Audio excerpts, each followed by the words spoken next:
Hello, and welcome to today's edition of Caddy's Corner. This is the second shoot. The first one I did in Herbert Von King Park. It was a good one. But I guess it was stuff I had to say that nobody else needed to hear, because the video is gone.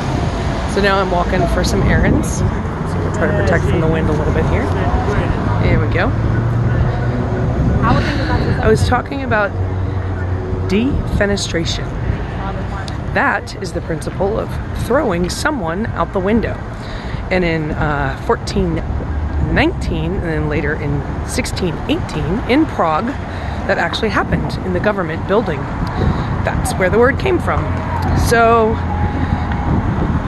I babbled about being excommunicated from some groups, about being outed and ousted and thrown out of the village walls by theater groups and groups of friends and professionally. I did start off, by the way, by saying that professional and personal, can't separate those two. I've decided that for sure. I am a person. So if I'm in my professional life, I'm gonna take it personally. It is personal. So don't try to separate the two. Just find better ways. Doing wheelies. It's a beautiful day. Everyone's feeling froggy. There was like 100 dogs in the dog park today. Anywho, I almost tried to recreate that video. The noise and chaos of walking the streets of Brooklyn. But can't do that now.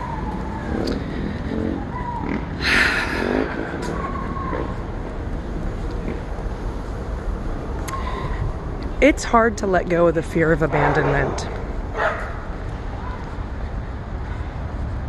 The fear of abandonment isn't just an insecurity. My feelings are hurt and nobody likes me. It is that, but it is a base survival instinct. That's why we will adapt ourselves to fit in with the crowd we're surrounded by. And studies show, and all self-help gurus say, that you will emulate the 5 people you spend the most time with. So if you're spending time with bullies or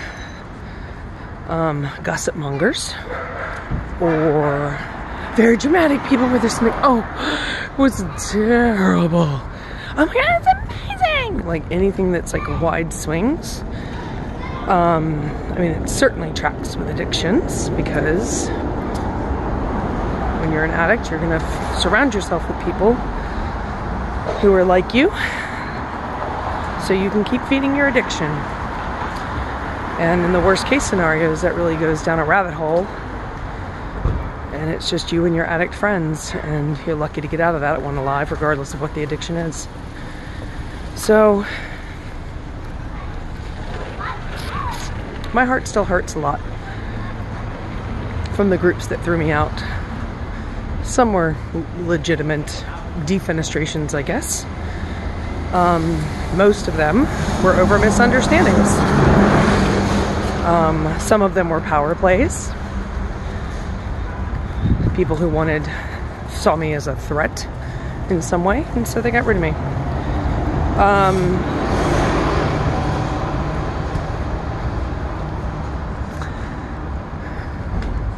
So I'm walking solo right now. Right? I'm in Brooklyn, New York. I made a decision in my bed as I was reading a very interesting book about the brain, that before I had to go to my karaoke shift Saturday night tonight at Montero's, I wanted to go to the park and do my Tai Chi, and I did. It was amazing. And then I have a couple things I need to pick up, so I'm gonna keep on walking. I wanted to get a good half-hour walk in today. And I'm walking alone.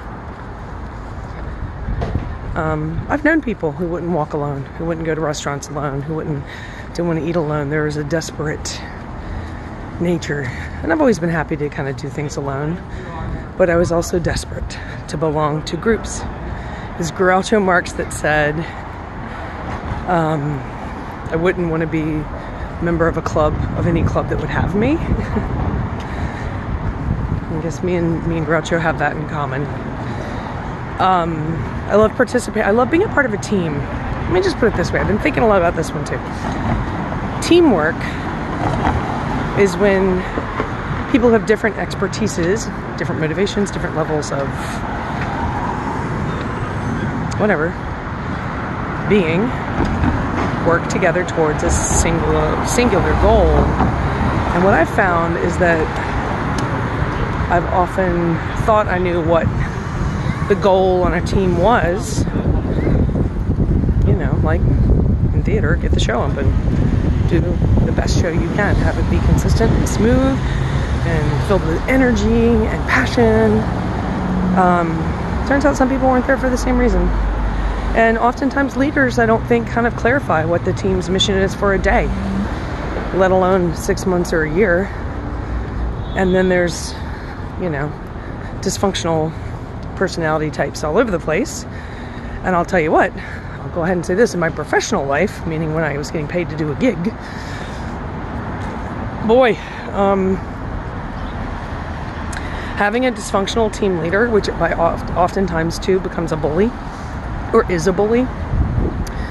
Often narcissists trying to feed their ego and convince themselves that because they have power, they have value. Well, I'm tired of that, y'all. So that's secondarily what I have to say today.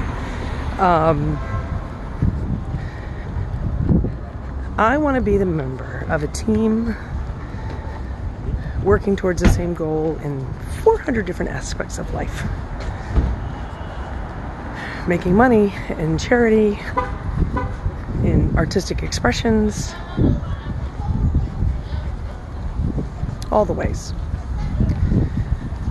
And I don't feel like right now the teams I'm on are quite as functional as they need to be for my mental health, for my physical safety, for my spiritual growth, for a lot of things. So I'm working on that this year. Maybe I'll make, you know, it's funny.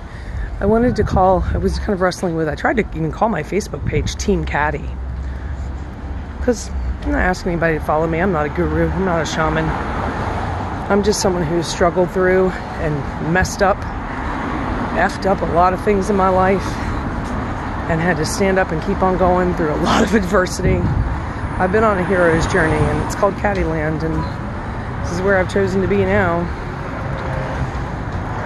Which, by the way, one of the best donut shops in the world, called Dough, right here.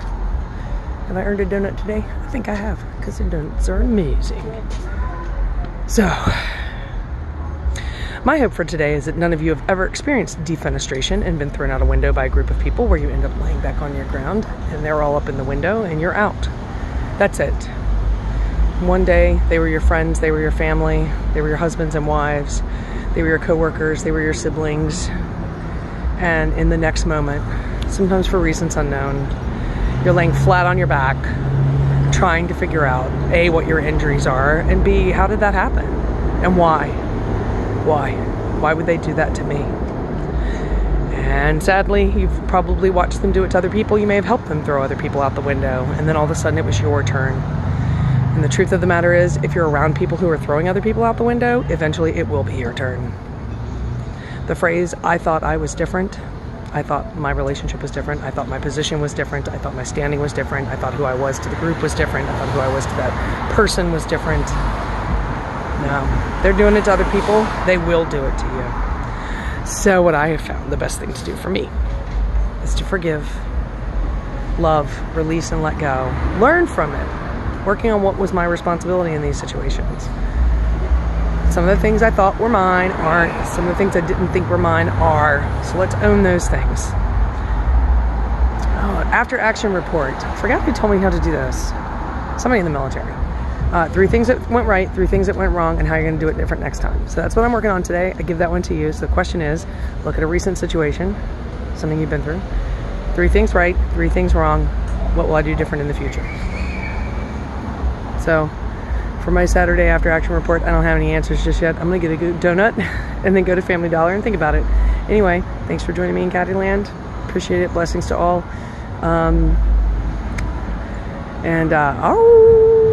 That's for that full moon we got going on, I guess, for another couple hours. I don't know. Anyway, take it easy, y'all.